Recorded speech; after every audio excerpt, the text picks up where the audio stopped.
Njia Kai, welcome to American Black Journal. Thank you, Stephen. We appreciate you inviting us back this year. Yeah, and of course we have you back because we are about to have a lot of fun again at the African World Festival. Tell us what people have to look forward to this year. Thanks. It's absolutely going to be a lot of fun. We're returning to the riverfront in downtown Detroit, and that plaza and the site of the beautiful Detroit River and the scenes from Windsor, Canada, always bring uh, some wonderment to the event, being on an international waterway. We, of course, are going to bring all of the um, entertainment, food, special activities. We target all of our community from the elders to the children to the teenagers and young adults. We bring music, we bring food, we bring drink, we bring vendors. I think there are 150 vendors right now from all over the world with items that are one of a kind, and our folks enjoy shopping with the event. So again, it'll be the wonderful event that we all are accustomed to with a few little extras this year. Yeah. So let's talk about this return to Hart Plaza. When I was a kid growing up here in Detroit, that was where I first experienced the African Festival. And my memory is it was part of the ethnic festivals that we had at the plaza. They would kind of have every week a different festival.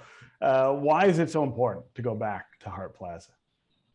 Well, I'll tell you one thing. We kind of were outgrowing the museum site.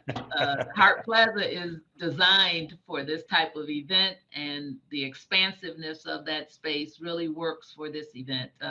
We loved being at the museum grounds, and I think it was wonderful to reattach this festival to the Wright Museum, who are the presenters each year. But we kind of wore out the grass and were overriding the neighbors' property. And so it was time to head back downtown. And we're grateful that all things came together so we could do that. Yeah.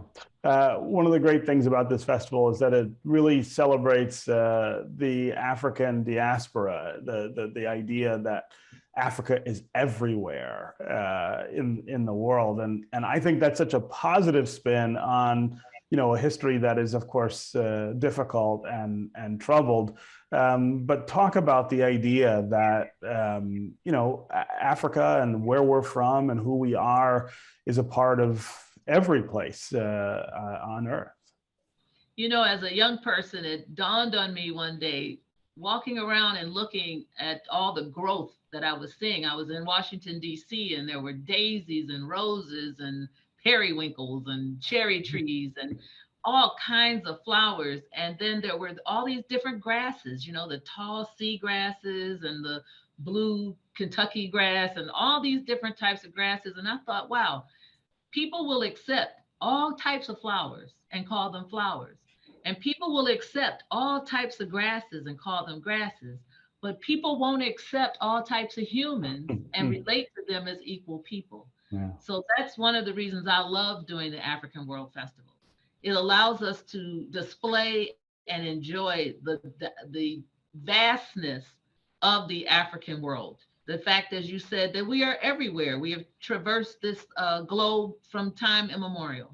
And so we are grateful to have this wonderful opportunity to invite the full community to come in and celebrate with us as we display and exhibit and perform and provide delicious cuisine and create this beautiful environment where we can get to know each other, celebrate traditions, enjoy the new innovations.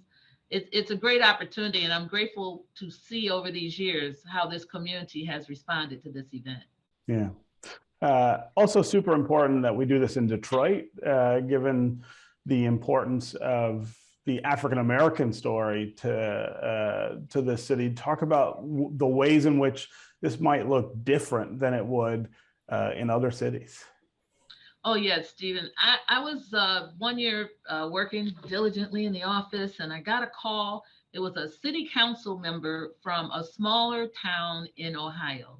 And she had somehow stumbled upon the African World Festival and had planned to bring, and did bring, 2 busloads from her town and a neighboring town of African American people because they don't have this type of activity in their community.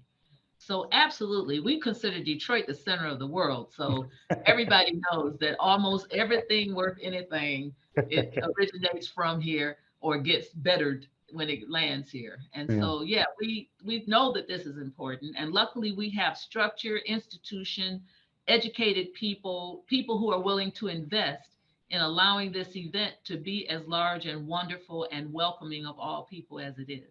Yeah, yeah. So I want to talk a little about the fee that that is going to accompany the festival this year.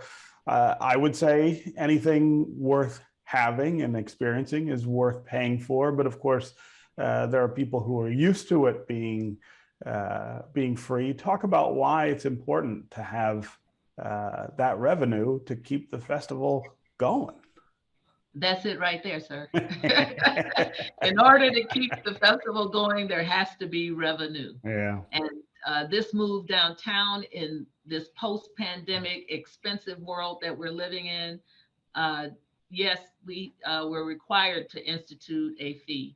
What I love about this fee is the first line is members are free. Mm. And so this is a benefit with your membership. And certainly when people ask me about the fee, I say, well, it doesn't bother you. You're a member, right?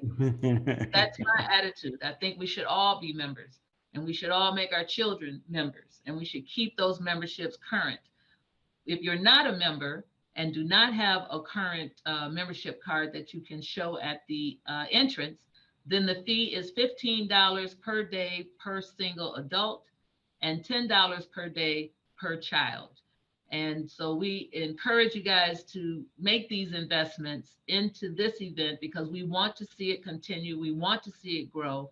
And it's necessary. As everybody knows, funding is shaky and shady all over the place. And so it's needed. And this event, we promise you'll get much more than you're going to pay for. Yeah. Or better still, join the museum where your membership gets you all kinds of wonderful access and benefits and things like that. And then you can just go on to the festival like the other things that you get.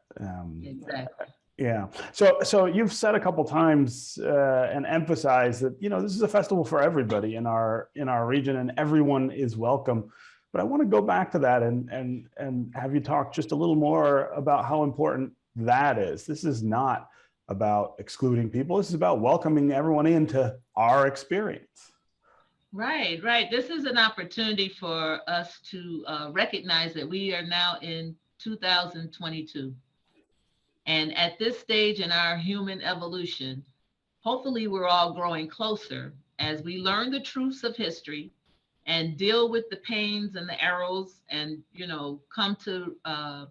come to a level of reckoning with who we have been as human beings in the past.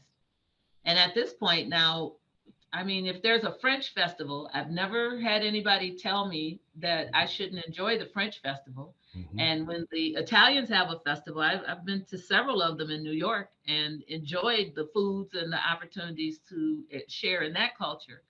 So we absolutely want everybody to now open themselves up and recognize that everything African or Black or African American does not come with a warning sign that, oops, this is not for me. This might actually be a wonderful opportunity. And we think the festival is one of the best opportunities to immerse yourselves in the best of African culture.